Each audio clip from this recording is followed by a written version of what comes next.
نے حضرت موسیٰ کو کہا کہ موسیٰ اگر تم غنا یعنی بے نیاز ہونا چاہتے ہو تو اس کو ہم نے جو ہے وہ قناعت میں رکھا ہے، اور لوگ غنا کو یعنی بے نیاز ہونے کو دنیا کی چیزوں کو جمع کرنے میں ڈھونڈتے ہیں، جبکہ کبھی بھی پائیں گے نہیں۔ اب ہمارے حساب سے غنی کون ہے؟ کہ جس کے پاس بہت کچھ ہے، اور وہ گھر ہو یا دولت ہو یا ثروت ہو یا بہت ساری چیزیں، یہ بہت غنی ہے۔ لیکن خدا کا کہہ رہا ہے کہ میں نے قناعت میں رکھا ہے، یعنی جتنی تمہیں ضرورت ہے وہ ہے، اس کے اندر نہیں ہے۔ انسان آج معاشرے کے اندر بھی ہے کہ یہ لے لو وہ لے لو حاصل کر لو، بے نیاز تھوڑی ہو سکتا ہے۔ اصل بے نیاز تو وہ ہے، ہم تو کچھ بھی کر لیں فقیر ہیں اور محتاج ہیں۔ قرآن کہہ رہا ہے انتم الفقراء الی اللہ، تم فقیر ہو، تم محتاج ہو خدا کی طرف۔ تو ہم جتنا بھی کر لیں ہم کچھ بھی نہیں کر سکتے۔ آج کل بہرحال مادی معاشرے کے اندر ہم کامیابی سمجھتے ہیں کہ جتنا مادہ ہمارے پاس زیادہ ہوگا ہم کامیاب ہیں، لیکن اگر انسان کا ہدف پروردگار ہے تو وہ اس کو اپنا ہدف نہیں بنایا۔ ایک اعتدال والی لائف، ایک بیلنس لائف، جو کہ مشکل ہے۔ یعنی آج کل کے دور میں انسان کے پاس ایکسکیوزز بہت ہیں اپنے لیے، کہ کیونکہ یوں ہے، ایسا ہے، ویسا ہے، اپنے لیے وہ ساری چیزوں کو کور کرتا ہے۔ لیکن اگر خدا ہدف ہو تو پھر انسان بہت آرام سے ان مشکلات سے گزر جاتا ہے۔ بہرحال حدیث جو ہے وہ اس کا اگلا سے جتنا ہو سکتا ہے اللہ کی خدمت میں بیان کروں آپ کی حسن سماعت کے، کہ حضرت موسیٰ کو پروردگار نے ارشاد فرمایا ہے کہ موسیٰ ہم نے علم کو بھوک میں رکھا ہے اور لوگ بھرے ہوئے پیٹوں میں تلاش کرتے ہیں۔ اب ظاہر ہے علم بھی ظاہری علم تو ہے نہیں کہ آپ اپنے شکموں کو پور کریں، تو یہ علم تو ظاہر ہے بھوک یعنی زحمت، یعنی گرسنگی، یعنی انسان اپنے اوپر کنٹرول کرے۔ ویسے بھی بہرحال یہ الگ چیپٹر ہے پورا، اگر اس پہ گفتگو کی جائے جو شکم کے ساتھ ہے، یہ اس میں بہت ساری اور حدیثیں ہیں جس کا تعلق علم سے ہے۔ یعنی ہمیں لگتا ہے کہ ویسے مولانا صاحب علم کا تعلق، نفس کا تعلق پیٹ سے کیوں ہے، مطلب ظاہر سے کیوں ہے؟ حدیث روایات مفصل ہیں کہ نفس کی تربیت ہے ہی شکم کے ساتھ۔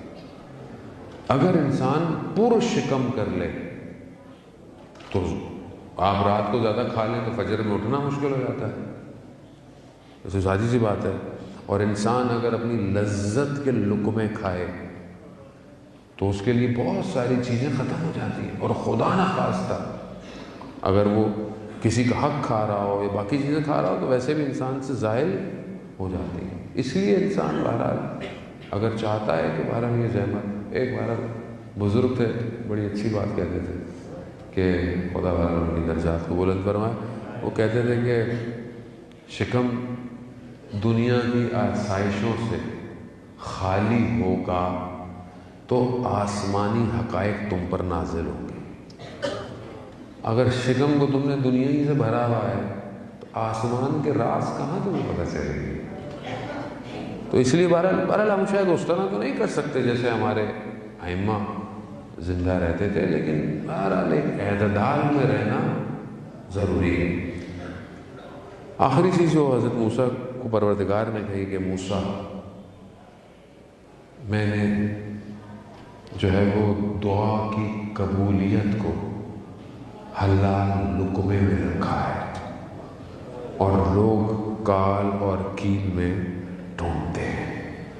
لوگ سمجھتے ہیں کہ چیخ و پھکار سے، جیسے بہت سارے لوگ ہمیں کہتے ہیں کہ ہم تو مولانا خانہ خواہ چلے گئے، ہم تو کربلا چلے گئے، اتنی دعائیں کی، اتنا چیخنے پکارنے سے دعائیں تھوڑی قبول ہوتی ہیں۔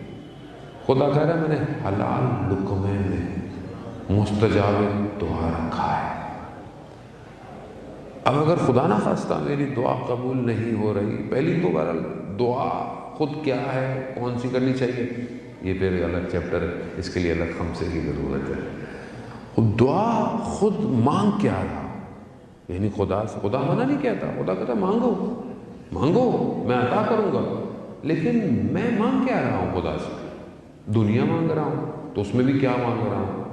آخرت مانگ رہا ہوں بہت، کیونکہ بہرحال ہمارا تعلق جوانوں سے ہے، تو جوان ہمیں بہت میسج کرتے ہیں بہت زیادہ، تو انہی کے لیے بہرحال مجلسیں بھی زیادہ تر انہی کے لیے ہوتی ہیں۔